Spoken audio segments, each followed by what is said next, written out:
আপনি দেখবেন যে জামাত যেখানে একটু শক্তিশালী, সেখানে আমি মনে করি জামাত শেখ হাসিনার চেয়ে ভয়ঙ্কর হয়ে ওঠে। ছাত্র শিবির ঢাকা বিশ্ববিদ্যালয়ের মাটিতে কখনো স্বীকৃত ছিল না।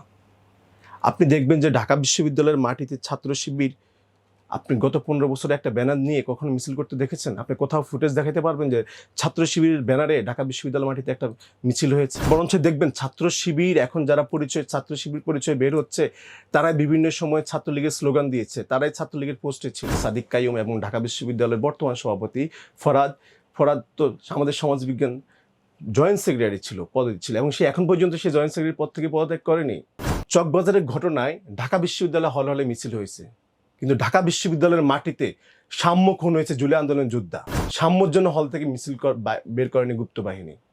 আসসালামু আলাইকুম প্রিয় দর্শক, স্বাগত জানাচ্ছি আমার দেশ স্পেশালে। আজ স্টুডিওতে আমাদের সঙ্গে যুক্ত আছেন জাতীয়তাবাদী ছাত্র দলের কেন্দ্রীয় সংসদের যুগ্ম সাধারণ সম্পাদক ইব্রাহিম খলিল। আর পুরোটা সময় আপনাদের সঙ্গে আছি আমি আরমান মুজাহিদ। জনাব ইব্রাহিম খলিল, আপনাকে আমার দেশ স্টুডিওতে স্বাগত। ধন্যবাদ আমার দেশকে আমাকে আমন্ত্রণ জানানোর জন্য। মুজাহিদ ভাইকে ধন্যবাদ। রাজনীতির হালচালের অনেক পরিবর্তন হয়েছে। 5 আগস্ট পরবর্তী সময়ে ছাত্র রাজনীতিতেও অনেক ধরনের পরিবর্তন আমরা দেখতে পাচ্ছি। তো এরই মধ্যে সাম্প্রতিক সময়ে যেটি চলছে সেটি হচ্ছে ডাকসু নির্বাচনকে নিয়ে। আগামী কাল 29 জুলাই ডাকসু নির্বাচনের তফসিল ঘোষণার কথা রয়েছে। সেই তফসিলকে ঘিরে ছাত্র দলের প্রস্তুতি কেমন তা জানবো। তার আগে আপনার কাছে একটু জানতে চাবো যে ঢাকা বিশ্ববিদ্যালয়ের ছাত্র দলের নেতা সাম্য হত্যাকে ঘিরে আপনারা ভিসির পদত্যাগ চেয়েছিলেন। তখন আপনাদের বিপরীত যে ছাত্র সংগঠনগুলো ছিল তাদের অভিযোগ ছিল যে ডাকসু নির্বাচন পিছিয়ে দেওয়ার জন্য ছাত্রদল এই দাবি তুলেছে। এখন তো তফসিলের পর্যায় পর্যন্ত চলে আসলো, এখন কি আপনারা আবারও পিছনে মানে ডাকসু নির্বাচন পিছিয়ে দিতে চাইবেন বা হোক কিনা এই নিয়ে আপনাদের এখন অবস্থান কি? আমি প্রথমে আপনাকে বলি, যারা যে অভিযোগটা করেছে যে ডাকসু নির্বাচন পিছিয়ে দেওয়ার জন্য ছাত্রদল এই জিনিসটা করেছে, তাদের তথ্যটা এখন ভুল প্রমাণিত হচ্ছে। ছাত্রদল সবসময় ডাকসুর পক্ষে ছিল, সেই শেখ হাসিনার আমলও ছিল, এখনও ছিল ডাকসুর পক্ষে। তবে এই আমলে এসে শেখ হাসিনার আমলে আমরা যেরকম যৌক্তিক সংস্কারগুলোর কথা বলেছিলাম, এই আমলে এসেও আমরা ঢাকা বিশ্ববিদ্যালয়ের বাংলাদেশের হার্ট বলা হয় আর কি, মানে আমরা সবসময় ছোটোবেলায় যখন আমরা ঢাকা বিশ্ববিদ্যালয়ের কথা শুনেছি, এর পরবর্তীতে ঢাকা বিশ্ববিদ্যালয়ে যখন পড়ার সুযোগ হয়েছে, আসলে মিনি বাংলাদেশ বলা হয়ে থাকে ঢাকা বিশ্ববিদ্যালয়কে। সেখানে দেখবেন যে আপনার ঢাকা বিশ্ববিদ্যালয়ের গতিপথ যেদিকে যায় বাংলাদেশ সেদিকে যায়, মানে ঢাকা বিশ্ববিদ্যালয় নির্ধারণ করে বাংলাদেশের গতিপথ কোন দিকে যাবে। অনেকাংশে, আমি সব কথা সব কিছু সব সেক্টরে না, সেই জায়গাতে ঢাকা বিশ্ববিদ্যালয়ের যৌক্তিক আন্দোলন, যৌক্তিক সংস্কার, যৌক্তিক যে বিষয়গুলি ঢাকা বিশ্ববিদ্যালয়ের ডাকসুর জন্য, সেই যৌক্তিক সংস্কারের পরবর্তীতে আমরা নির্বাচন চাইছি। আমরা যেমন জাতীয় নির্বাচনের আগেও কিছু সংস্কার চাই, জাতীয় যৌক্তিক সংস্কারগুলো আমরা চাই, তেমনিভাবে ঢাকা বিশ্ববিদ্যালয়ে আপনি ঢাকা বিশ্ববিদ্যালয় ফ্যাসিবাদের আমলে যে প্রশাসন রয়েছে, ঢাকা বিশ্ববিদ্যালয়ে যারা হলে ছাত্রলীগ, যেসব হেলমেট বাহিনী রয়ে গেছে, তাদেরকে এখনও কিন্তু দীর্ঘ 15 বছর যারা সাধারণ স্টুডেন্টদের উপর নির্যাতন চালিয়েছে, ছাত্রদলের উপর নির্যাতন চালিয়েছে, অন্যান্য ক্রিয়াশীল ছাত্র সংগঠনের উপর নির্যাতন চালিয়েছে, নিপীড়ন চালিয়েছে, তাদেরকে কিন্তু এখনও বিচারের আওতায় আনা হয়নি।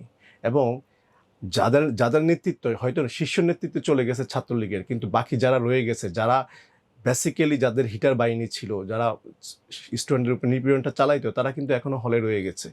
সেই জায়গায় তাদের শাস্তির ব্যবস্থা না করে ঢাকা বিশ্ববিদ্যালয়ের ডাকসু যে যৌক্তিক সংস্কারগুলো, সেগুলো সংস্কার না করে আমরা তখন মানে চাইনি। এখন ডাকসুর সংস্কার কতটুকু হয়েছে সেটা এখন আমরা আনুষ্ঠানিকভাবে বিশ্ববিদ্যালয় প্রশাসনের পক্ষ থেকে এখন আমাদেরকে জানানো হয়নি।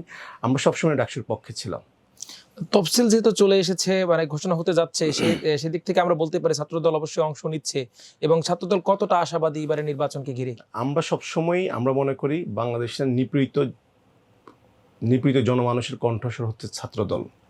আর আমরা যে দীর্ঘ 15 বছর শেখ হাসিনার আমলে আমরা বৈষম্যের শিকার হয়েছি, নির্যাতনের শিকার হয়েছি, গুমের শিকার হয়েছি, খুনের শিকার হয়েছি। আমাদের উপরে এমন কোনো নির্যাতন স্ট্রিমগুলো চালায়নি যেটা আমরা শিকার হইনি, এমন কোনো কিছু। আমাদের উপরে দাঁড়িয়ে আমাদের উপরে নির্যাতন করেই শেখ হাসিনা ফ্যাসিবাদী শেখ হাসিনা হয়েছে, খুনি শেখ হাসিনা হয়েছে। আমাদের দীর্ঘ 15 বছরে, 15.5 বছরে আমাদের 176 জন নেতাকর্মীকে খুন করেছে, শুধু ছাত্র দলেরই এককভাবে।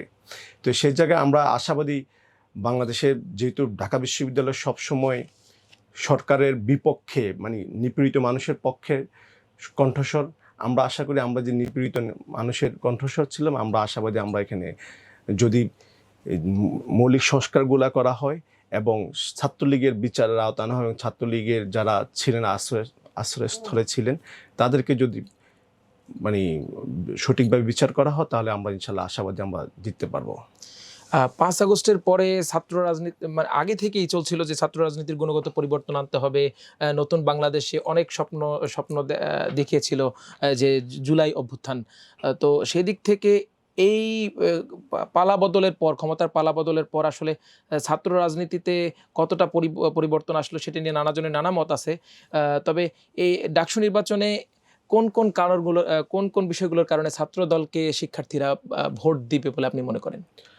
আসলে ডাকসু নির্বাচনে কোন কোন কারণে স্পেসিফিক এখনো বলা যায় না। ফুললি যেটা হচ্ছে যে ঢাকা বিশ্ববিদ্যালয় সবসময় সাধারণ শিক্ষার্থীদের পক্ষে ছাত্রদল ছিল, এই একটা মূল পয়েন্ট। সাধারণ শিক্ষার্থী যৌক্তিক আন্দোলনে সবসময় ছাত্রদলের সমর্থন দিয়েছে, আন্দোলন তাদের পাশে দাঁড়িয়েছে, জনমানুষকে নিয়ে তাদের পাশে দাঁড়িয়েছে, তাদের যৌক্তিক দাবিগুলো জনমানুষের কাছে তুলে ধরেছে। এই একটা পয়েন্ট, বেসিক পয়েন্টে আমরাই হচ্ছে সবচেয়ে বেশি নির্যাতিত, নিপীড়িত। এবং গত 15 বছর, 15.5 বছর এখনও দেখেন যে বৈষম্যহীন বাংলাদেশে এইসব আমরা কিন্তু এখনও বৈষম্যের শিকার হয়েছে। আমাদের শহীদ ওয়াসিম জুলাই আন্দোলনের সেকেন্ড শহীদ বলা হয়। আমি যখন শান্তিনগরে আন্দোলন করছিলাম, একই সময় 5 মিনিট আগে আমি আবু সাইদের শহীদ হওয়ার খবর শুনেছি, 5 মিনিট পরে শহীদ ওয়াসিমের খবর শুনেছি।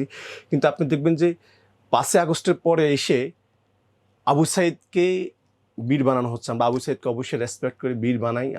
আমি নিজে মানি আবু সাইদের যে আবু সাইদ আমাদেরকে মানে শহীদ হওয়ার জন্য যে স্পিড দাঁড় করে দিয়ে গেছে এবং মানুষের অধিকার আদায়ের জন্য সেভাবে বুক পেতে দিয়েছে, আমি আবু সাইদকে মানে মন থেকে রেসপেক্ট করি। একইভাবে একই সময়ে 5 মিনিট আগে যে মানুষটা মারা গেছে, মানে আগে পরে হয়েছে, সেই মানুষটাকে সে আমাদের ওয়াসিম বলছিল যে আমি ছাত্রদলের পরিচয় শহীদ হইতে চাই। সে আগের রাতে তার ফেসবুক পোস্টে সে এইটাই স্ট্যাটাস দিয়েছিল, আমি ছাত্রদল পরিচয় এই আন্দোলনে সাধারণ শিক্ষার্থীদের পাশে থেকে শহীদ হতে চাই।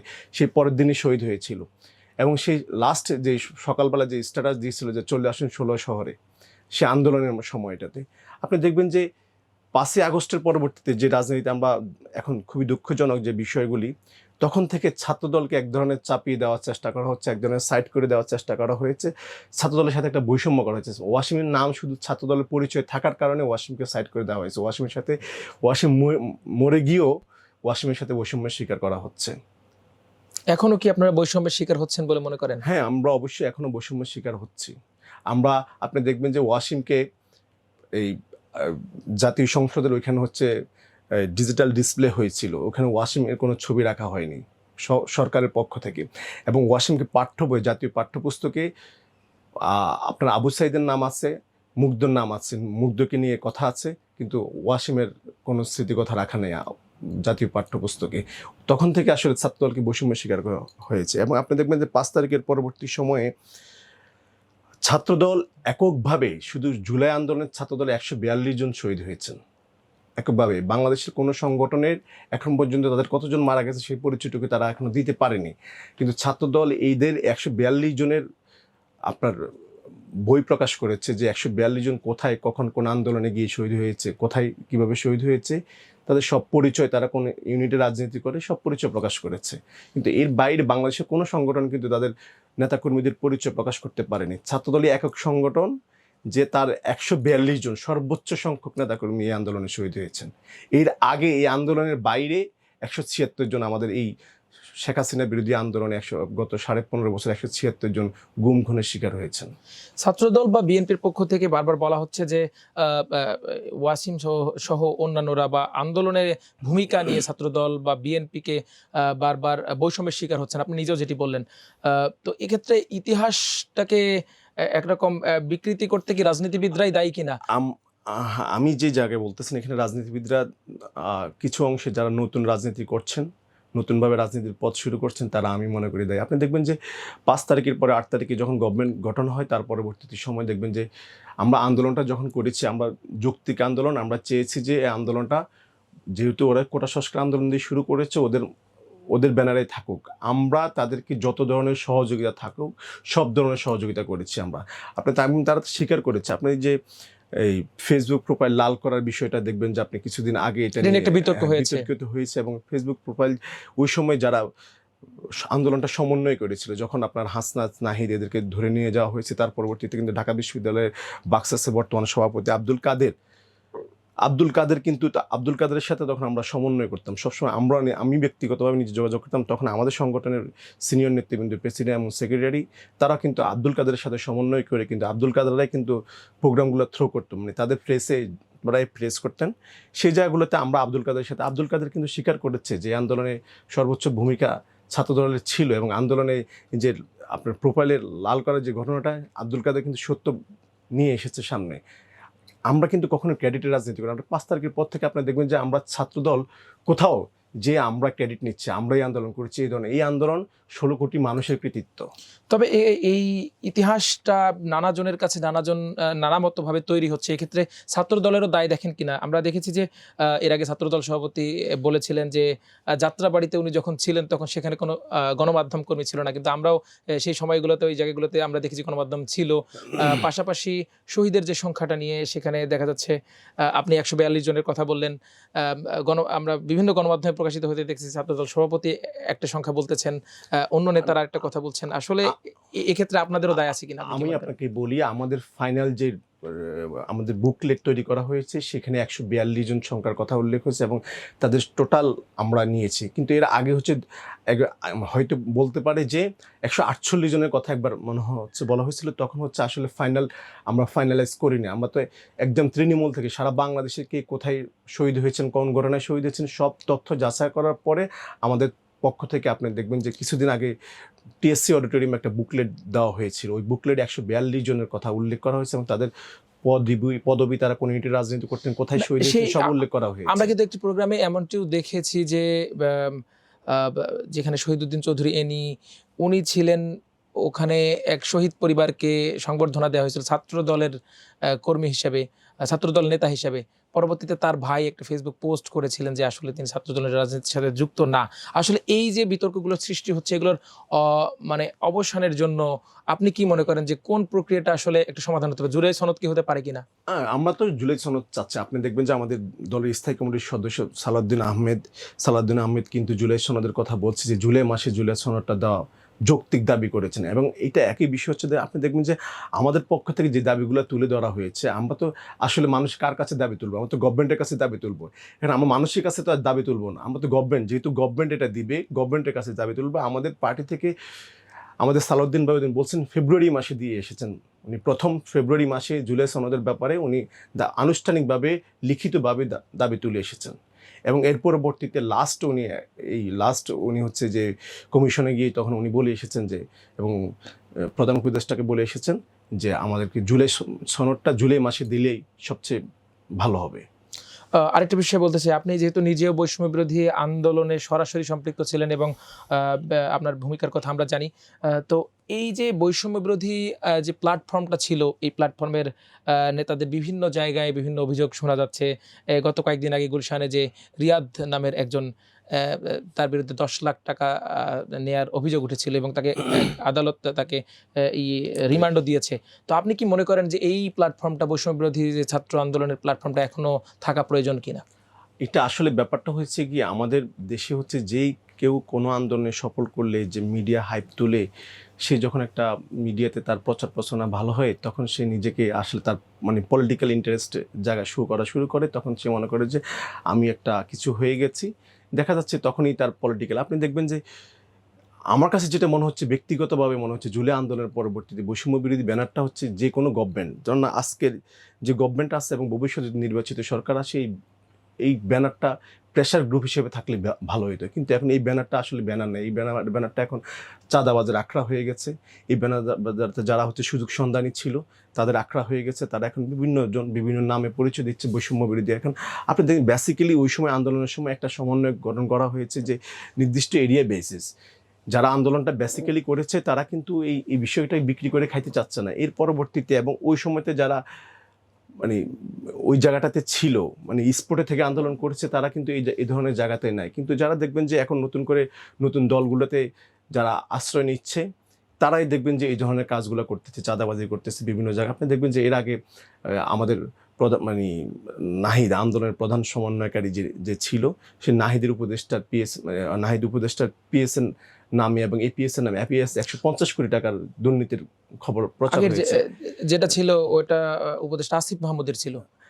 নাহিদের কথা বলছি, নাহিদের আচ্ছা। উপদেষ্টা 150 কোটি টাকার যে নগদের সাথে যে আতিক, তার এপিএস যে ছিল আতিক, তার নামে 150 কোটি টাকা, এর আগে আসিফ মাহমুদের উপদেষ্টার নামে ছিল। আপনি দেখবেন যে খুব অল্প সময় কিন্তু তারা শত শত কোটি টাকার মালিক হয়ে যাচ্ছে। আপনি দেখবেন যে এই যে হান্নান মাসুদকে বন্দর দায়িত্ব, ভাই হান্নান মাসুদ বন্দরের কাজ কি? মানে সে কোন যুক্তিতে বন্দর দেখাশোনার দায়িত্ব তাকে দেওয়া হয়, সেখানে কেন দেওয়া হচ্ছে? এগুলো বেসিক্যালি হচ্ছে যে আপনি যে প্ল্যাটফর্মটা ইউজ করে আমরা আন্দোলনটা করেছি, সেই প্ল্যাটফর্ম যখন গভর্নমেন্টে গেছে, গভর্নমেন্টে যাওয়ার পরে তারা অন্যান্য ছাত্র সংগঠন যারা ছিল, তাদেরকে আন্দোলনে শরিক ছিল, অংশীদার ছিল, তাদেরকে আর কোথাও কিছুতে রাখে নাই। মানে তারা প্রথম দিন থেকে বৈষম্য শুরু করেছে। যে ছাত্র প্রতিনিধি 2 জন উপদেষ্টা হয়েছে, এটা কার সাথে আলোচনা করে হয়েছে? কারোর সাথে, অন্যান্য কোনো ছাত্র সংগঠনের সাথে আলোচনা করে তারা কিন্তু উপদেষ্টা পর্যায়ে যায়নি। তারা নিজেরাই সিলেক্ট করে নিজেরাই ওখানে গিয়েছে। এই যে প্রথম দিক থেকে একটা যারা আন্দোলনের মাঠের থেকে নেতৃত্ব দিয়েছে এবং মাঠে থেকে মানে আহত হয়েছে, অঙ্গহানি হয়েছে, শহীদ হয়েছে, তাদেরকে দেখবেন একজনের সাইড করে দেওয়া হয়েছে। ক্রেডিট বাজারের রাজনীতি শুরু হয়ে গেছে, কিছু মানুষ ক্রেডিট নেওয়া শুরু করছে, তারাই সব কিছু করেছে। কিন্তু আপনি মাঠের চিত্র কিন্তু ভিন্ন ছিল ভাই। আপনি দেখবেন যে কোনো সমন্বয় কিন্তু আহত নিহত হয়নি ভাই। আপনি আন্দোলনের সময়ের কোনো সমন্বয় কিন্তু আহত নিহত হয় নাই ভাই। যৌক্তিকভাবে ওই রকম কেউ একজন সমন্বয়কে আপনি দেখাতে পারবেন না যে নিহত হয়েছে আন্দোলনের সময়। কিন্তু নিহত হয়েছে সাধারণ স্টুডেন্টরা, নিহত হয়েছে সাধারণ মানুষ, নিহত হয়েছে ফুল দোকানের কর্মচারী, নিহত হয়েছে শ্রমজীবী মানুষ, রিক্সাওয়ালা নিহত হয়েছে, নিহত হচ্ছে এই দেশের এই আন্দোলনে এই দেশের বাচ্চারা পর্যন্ত নিহত হয়েছে। 6 বছরের শিশু, 4 বছরের শিশু। এই আন্দোলন জনমানুষের আন্দোলন ছিল, এই আন্দোলনে একক কারো ছিল না। আরেকটি বিষয় থাকে, সেটি হচ্ছে যে 5 আগস্ট পরবর্তী সময়ে আমরা দেখছি যে ছাত্র রাজনীতি নিয়ে যে প্রত্যাশা ছিল যে ক্যাম্পাসগুলোর পরিবেশ পরিস্থিতি আরো ভালো হবে, কিন্তু আপনাদের দীর্ঘদিনের বিএনপি জোটের সঙ্গী জামায়াত ইসলামী ছাত্র সংগঠন, ইসলামী ছাত্র শিবির এবং ছাত্র দল মুখোমুখি অবস্থানে বিভিন্ন জায়গায় বিভিন্ন ক্যাম্পাসে এই পরিস্থিতি আসলে কেন সৃষ্টি হচ্ছে? আমি আপনাদেরকে একটা কথাই শেয়ার করে থাকি, ছাত্র শিবিরের সাথে ছাত্র দলের কখনো জোট ছিল না। আপনার নির্বাচনকালীন জোট ছিল বিএনপির সাথে জামাতের, কিন্তু ছাত্র শিবিরের সাথে ছাত্র দলের কখনো জোট ছিল না। ছাত্র শিবির ঢাকা বিশ্ববিদ্যালয়ের মাটিতে কখনো স্বীকৃত ছিল না। আপনি দেখবেন যে ঢাকা বিশ্ববিদ্যালয়ের মাটিতে ছাত্র শিবির, আপনি গত 15 বছরে একটা ব্যানার নিয়ে কখনো মিছিল করতে দেখেছেন? আপনি কোথাও ফুটেজ দেখাতে পারবেন যে ছাত্র শিবিরের ব্যানারে ঢাকা বিশ্ববিদ্যালয় মাটিতে একটা মিছিল হয়েছে? আপনি দেখবেন, বরঞ্চ দেখবেন ছাত্র শিবির এখন যারা ছাত্র শিবির পরিচয় বের হচ্ছে, তারাই বিভিন্ন সময় ছাত্রলীগের স্লোগান দিয়েছে, তারাই ছাত্রলীগের পোস্টে ছিল। এটা হচ্ছে বিভিন্ন সময় গুপ্ত বাহিনী। এখন তো আমাদের সাথে যে 15 বছর 15.5 বছর আমাদের সাথে যে নির্যাতন নিপীড়ন চালিয়েছে, তার সেখান থেকে ছাত্রলীগ যে নিপীড়ন চালিয়েছে, সেটার দায় কিন্তু ছাত্র শিবির এড়াইতে পারে না এখন, কারণ তাদের পরিচয় কিন্তু এখন ছাত্রলীগ থেকে বের হচ্ছে। আপনাদের কিন্তু কিছুদিন আগে ওই যে একটা চট্টগ্রাম বিশ্ববিদ্যালয়ে একটা হলে ছাত্রলীগ করা, সেই ছাত্রলীগ প্রেসিডেন্ট ওই ছাত্র শিবিরের, সে ছাত্রলীগ পরিচয় নিজে স্ট্যাটাস দিয়ে স্বীকার করেছে। আপনি দেখবেন ঢাকা বিশ্ববিদ্যালয়ের বর্তমান সভাপতি তার স্ট্যাটাসে অবশ্য বলেছেন যে উনি শুরুর দিকে পরিস্থিতির শিকার হয়ে তাদের হলে থাকতে গিয়ে পরিস্থিতির শিকার। তো আপনি যদি আদর্শিকভাবে স্ট্রং থাকেন, তাহলে পরিস্থিতি কিসের? তারপরে হচ্ছে আপনি দেখবেন যে ঢাকা বিশ্ববিদ্যালয়ের সাবেক সভাপতি সাদিক কাইয়ুম এবং ঢাকা বিশ্ববিদ্যালয়ের বর্তমান সভাপতি ফরাদ তো আমাদের সমাজবিজ্ঞান জয়েন্ট সেক্রেটারি ছিল, পদে ছিল, এবং সে এখন পর্যন্ত সে জয়েন্ট সেক্রেটারি পদ থেকে পদত্যাগ করেনি। ফরহাদ বিষয়টি নিয়ে 5 আগস্টের পর অবশ্য গণমাধ্যমে কথা বলেছে। তো এই আপনি দেখবেন যে তাদেরকে আপনি 5 তারিখের আগে তাদেরকে কোথাও কোনো আন্দোলনে দেখাতে পারবেন যে সরাসরি ছাত্রলীগের বিরুদ্ধে গিয়ে তারা আন্দোলন করেছে? কোথাও দেখাতে পারবেন? সাদিক কাইয়ুমকে আপনি দেখাতে পারবেন যে 5 তারিখের আগে বাংলাদেশের মানুষের অধিকার আদায় করতে, গণতান্ত্রিক পরিবেশ রক্ষার জন্য কোথাও ব্যানার ধরে, ছাত্র শিবিরের ব্যানার ধরে কোথাও দাঁড়িয়েছে? কিন্তু ছাত্রদল কখনোই এরকম না। ছাত্রদলের যদি কোনো ইউনিটে যদি 5 জন থাকে, সে 5 জন ছাত্রদলের ব্যানারে দাঁড়িয়েছে। তবে 5 আগস্টের পর কখনোই গুপ্তভাবে ছিলাম না। 5 আগস্টের পর কিছু কমিটিতে আমরা ছাত্র দলেরও কিছু কমিটিতে ছাত্রলীগের সাথে যুক্ত ছিল বা আগে ছাত্রলীগ করতে এমন কেউ আমরা যাদের দেখেছি এবং বিতর্কের সৃষ্টি হয়েছিল। আমাদের সংগঠন বৃহৎ সংগঠন, আমাদের সংগঠনে যদি ছাত্রলীগের কেউ এসে থাকে আমরা সেটাকে সাথে সাথে বহিষ্কার করেছি। যদি আমরা আমাদের অজানাভাবে যদি কেউ এসে থাকে আমরা সাথে সাথে তাকে অব্যাহতি প্রদান করেছি। কিন্তু ছাত্র শিবিরকে আজ পর্যন্ত যাদেরকে আনা হয়েছে তাদেরকে অব্যাহতি দিয়েছে, কোথাও দিয়েছে? আপনি দেখাতে পারবেন যে ছাত্র শিবির ছাত্রলীগের সাথে সম্পৃক্ততা থাকার কারণে ছাত্র শিবির নেতাকে অব্যাহতি দিয়েছে? একটা উদাহরণ দেখাতে পারবেন না আপনি। আমরা কোথাও দেখি নেই, কোন মিডিয়াতে আসে নাই সেটা। আরেকটি বিষয় সেটি হচ্ছে যে ছাত্র রাজনীতির গুণগত পরিবর্তনের কথা আপনারাই বলেন, আসলে এটি কতটা সম্ভব হয়েছে বলে মনে করেন?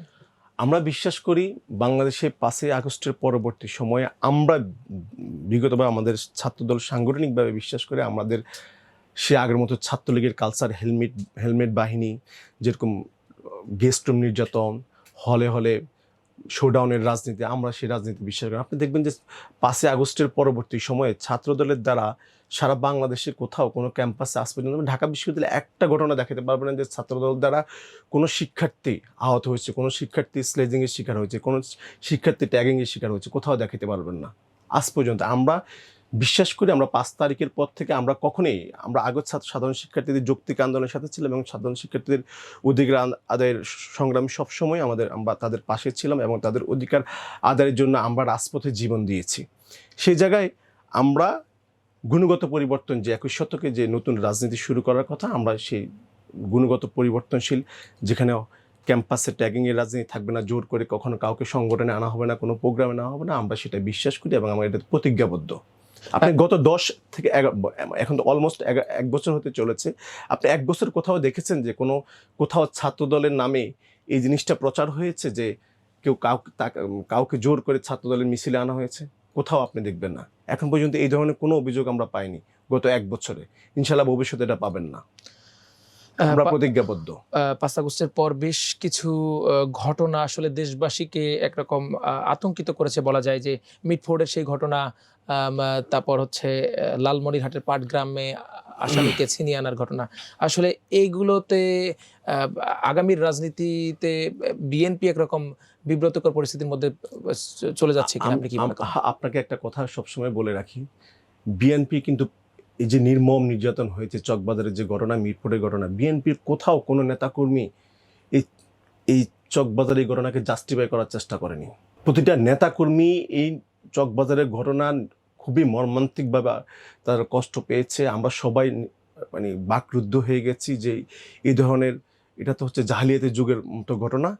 কিন্তু একটা কোথাও আমরা কখনো কোনো নেতাকর্মী, কোনো সংগঠনের, আমাদের অঙ্গ সংগঠনের কোনো নেতাকর্মী এবং ছাত্রদলের কোনো ছাত্রদলের কোনো নেতাকর্মী এই হত্যাকে জাস্টিফাই করার চেষ্টা করেনি। আমরা সবাই এই হত্যার আসল খুনি যেই হোক, যদি বিএনপি সম্পৃক্ত হয়ে থাকে, সে তাকে খুনির চোখে দেখে তাকে বিচারের দাবি আদায় করছে।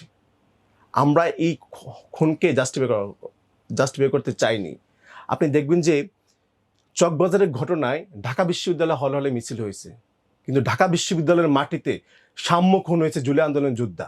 সাম্যর জন্য হল থেকে মিছিল বের করেনি গুপ্ত বাহিনী। আপনি দেখবেন যে চকবাজারের বিষয়টাকে টোটালি ঘোলা পানিতে মাছ শিকার করার চেষ্টা করেছে কিছু অংশ, কিন্তু আপনি দেখবেন যে পুলিশ স্বীকার করেছে যে এটা দলীয় কোনো কোন্দলের হত্যা না, এটা হচ্ছে তাদের ব্যবসায়িক ঝামেলা হত্যা। আমাদের যখনই ওই মামলায় নাম আসা হয়েছে, আমাদের যুবদলের যাদের নাম দেখা হয়েছে, সাথে সাথে যুবদল থেকে তাদেরকে বহিষ্কার করা হয়েছে। এবং আপনাকে একটা কথা বলে রাখি, আমাদের একটা সংগঠন কি করতে পারে, একটা সংগঠন যদি কেউ অপরাধ করে থাকে তাকে সংগঠন থেকে বহিষ্কার করতে পারে, কিন্তু প্রশাসনের কাজ হচ্ছে তাকে শাস্তি দেওয়া, প্রশাসন কাজ হচ্ছে তাকে অ্যারেস্ট করা। আমরা বারবার প্রশাসনকে জানিয়ে এসেছি যে দলীয় কোনো নেতাকর্মী যদি হয়ে থাকে, সে যেই সংগঠনের হয়ে থাকুক, বিএনপির যেই সংগঠনের হয়ে থাকুক, তাকে আপনার সাথে সাথে কোনো অন্যায়ের সাথে জড়িয়ে থাকলে, কোনো চাঁদাবাজির সাথে জড়িয়ে থাকলে তাকে অ্যারেস্ট করুন, তাকে আইনের আওতায় নিয়ে আসুন।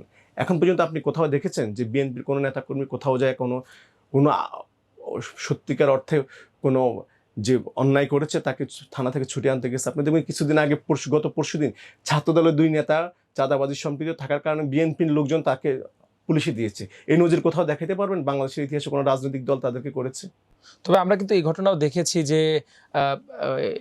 চাঁদাবাজির অভিযোগ উঠেছিল সেই পাটগ্রামে, সেখানে ছাড়িয়ে আনতে গিয়ে থানা ঘেরাও করেছিল, ঘেরাও করে আসামিদের ছিনিয়ে এনেছিলেন বিএনপি বা এই জাতীয়তাবাদী রাজনীতির সাথে সংশ্লিষ্ট নেতারা।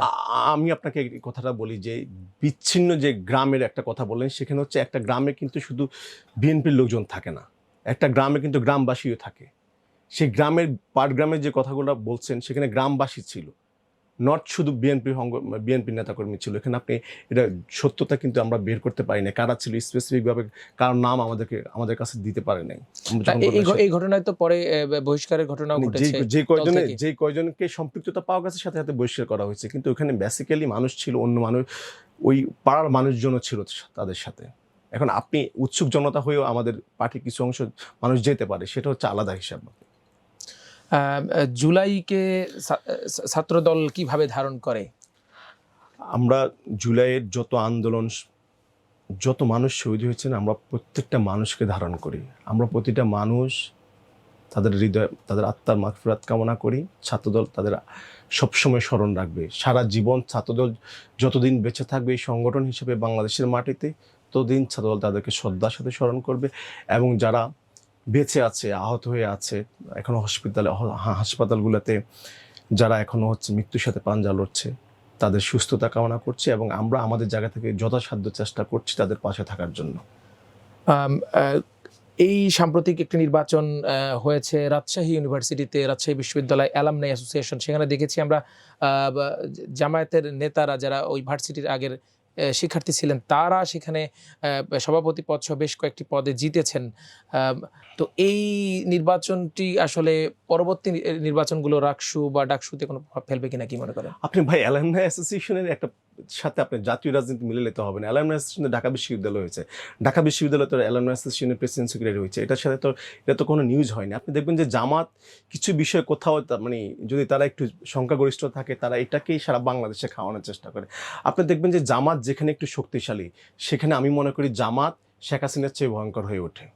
আপনি দেখবেন যে এই যে অ্যালামনাই অ্যাসোসিয়েশন ইলেকশন হয়েছে, সেখানে বিশাল একটা পক্ষ বয়কট করেছে, কিন্তু জামাত ইলেকশন করে গেছে। জামাত এটা কর্ণপাত করেনি। সেই জায়গায় এটা আমি মনে করি না জাতীয় রাজনীতিতে এটা কোনো ইম্প্যাক্ট পড়বে। এবং জাকসু মানে আপনার জাবিতে মানে জাকসু কোথাও এটা ইম্প্যাক্ট পড়বে না, আমি এটা মনে করি না। জাতীয় রাজনীতিতে যেমন জোটের একটা প্রবণতা আছে, এই ছাত্র সংসদ নির্বাচনগুলোতে ছাত্রদল কোনো জোটে যাচ্ছে কিনা, মানে তাদের কোনো জোট তৈরি হচ্ছে কিনা? না, আমাদের এখন পর্যন্ত এই ধরনের সিদ্ধান্ত হয়নি। সেটা নির্বাচনের তফসিল হওয়ার পরে পরবর্তী ডিসিশন পার্টি থেকে নেওয়া হবে। এখন পর্যন্ত আমাদের এই ধরনের সিদ্ধান্ত হয়নি বা নৈতিক সিদ্ধান্ত হয়নি। সব মিলিয়ে ডাকসু নির্বাচনে ছাত্রদল যদি জিতে যায়, তাহলে ছাত্রদল ছাত্রদের জন্য ব্যতিক্রম কি করবে? মানে অন্য সময়গুলো যেমনটা হতো যে ডাকসু ফাংশন করতো না ঠিক মতো, ছাত্রদের অধিকারের পক্ষে যতটা না কাজ করা দরকার তার চেয়ে বেশি পলিটিক্যাল হতো। আপনি দেখবেন যে ডাকসু ছাড়াই ছাত্রদল সবসময় সাধারণ স্টুডেন্টদের পাশে ছিল। আর ডাকসু তো হলে তো ওটা আমি অফিসিয়ালি আমার দায়িত্ব হচ্ছে সাধারণ স্টুডেন্টের সাথে থাকা, সাধারণ স্টুডেন্টদের অধিকার আদায় করা, সেটা তো আমরা অবশ্যই করবো। এবং আমাদের জায়গা থেকে আমাদের মতো বড় সংগঠন যদি এই ধরনের জায়গায় জিততে পারি, আমরা ইনশাল্লাহ আমরা ভালো কিছু করতে পারবো সাধারণ স্টুডেন্টদের জন্য, এটা আমরা বিশ্বাস করি। সবশেষ আপনার কাছে জানতে চাবো যে এই যে জুলাই মাস চলছে, কদিন পরেই আগস্ট, যে আগস্টে নতুন স্বাধীনতার কথা আপনারা যারা আন্দোলন করেছিলেন তারাই বলেন। তো এই যে জুলাই যোদ্ধা যারা আহত হয়েছেন, যারা নিহত হয়েছেন, তাদের পরিবারের যে প্রত্যাশা প্রাপ্তি ছিল, বাংলাদেশের মানুষের যে প্রত্যাশা প্রাপ্তি ছিল, সেটি কতটুকু বাস্তবায়ন হয়েছে?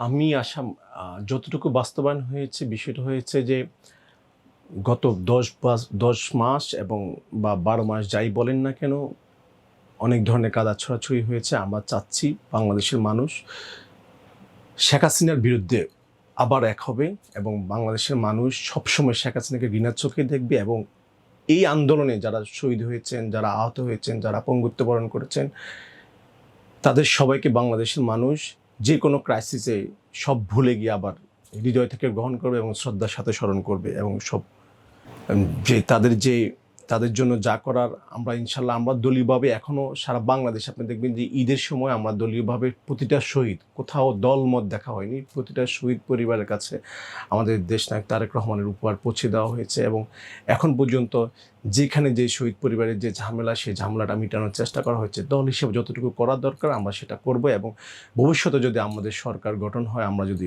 মানুষ যদি আমাদের পাশে দাঁড়িয়ে আমাদেরকে ভোট দেয়, তাহলে আমরা ইনশাল্লাহ তাদের জন্য সর্বোচ্চটা করার চেষ্টা করব।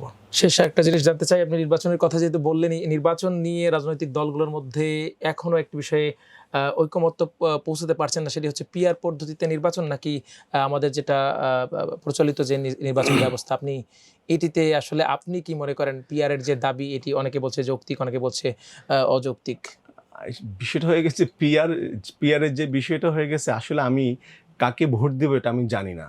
আমি একটা মার্কাকে ভোট দিব, একটা মানে এটা কী ধরনের হয়ে গেছে। আমি আমার পছন্দের প্রার্থীকে, আমার নেতাকে, সেই যোগ্যতা মানে সেই যোগ্য না অযোগ্য সেটা আমি জানি না। আমি ভোট দিব একটা মার্কাকে, এটা হয় ভাই? এই এই বাংলাদেশের মাটিতে এটা হয়? আমি আমার পছন্দের প্রার্থীকে দেখতে পারবো না, আমি মার্কা দেখে ভোট দিব? পিআরের বিষয়গুলো হয়ে গেছে এমন, ব্যাপারটা হয়ে গেছে, আপনি যদি ধরেন না হচ্ছে ওই ইংলিশে আপনি 60 মানে ইংলিশে আপনি হচ্ছে 25 পেয়েছেন, আর বাংলাতে আপনি 60 পেয়েছেন, এখন দুইটা মিলে আপনি পাস। আপনি যে ইংলিশে মানে ফেল করেছেন, এটা আর ফেল না। ব্যাপারটা হয়ে গেছে, আপনি যদি আপনার প্রার্থীকে, আপনি নির্দিষ্ট প্রার্থীকে আপনি না দেখে আপনি ভোট দিচ্ছেন, এটা কেমন হয়ে গেল না বিষয়টা? বাংলাদেশের মানুষ এটা এই পদ্ধতির সাথে এখনো মানে বুঝতেই পারে না। পিআর পদ্ধতি এখন মানুষ বুঝতে পারে না। মানুষ দেখে যে প্রার্থী প্লাস মানে প্রতীক, দুইটাই মানুষ দেখে। আমার এলাকা আমি কাকে নেতা বানাবো, আমি সেই নেতাকেই চিনবো না? এটা হয়? মানুষ ভোট দিবে? মানুষ তো নির্বাচনে আসবে না। আমরা মানে 15.5 বছর একটা কাঙ্ক্ষিত নির্বাচনের জন্য প্রত্যাশী ছিলাম। গণতান্ত্রিক একটা পরিবেশে মানুষ ভোট দিবে। বাংলাদেশের 3 কোটি তরুণ প্রজন্ম ভোট দিতে পারে নাই। সেই 3 কোটি তরুণ প্রজন্ম নতুন করে একটা ভোট দিবে, ভোটের আয়োজন হবে। এই সরকারের দায়িত্ব একটা নির্দলীয় নিরপেক্ষ একটা নির্বাচনের আয়োজন করা। সেই নির্বাচনে আমরা আনন্দের সাথে মানুষ ভোট দিতে যাবে। সে ভোট নিয়ে কত তালবাহানা করা শুরু করেছে। আমরা চাচ্ছি তারপরে সব জটিলতার অবসান ঘটিয়ে এই সরকার একটা নির্দলীয় নিরপেক্ষ ভোটের আয়োজন করবে, এবং সকল ঝামেলা অতিক্রম করে বাংলাদেশে একটি গণতান্ত্রিক পরিবেশ তৈরি হবে। আমরা এটা আশাবাদী এখনো। জনাব ইব্রাহিম খলিল, আপনার গুরুত্বপূর্ণ সময় থেকে আমাদেরকে সময় দেওয়ার জন্য ধন্যবাদ। হয়তো দেখা হবে পরবর্তীতে কোনো আয়োজনে। ইনশাল্লাহ দেখা হবে। আপনাদেরকে, আমার দেশকে ধন্যবাদ, আমাকে আমন্ত্রণ জানানোর জন্য ধন্যবাদ। দর্শক, আজ এই পর্যন্ত। সবাই ভালো থাকুন, সুস্থ থাকুন। আজকের মতো এখানে শেষ করছি। আল্লাহ হাফেজ।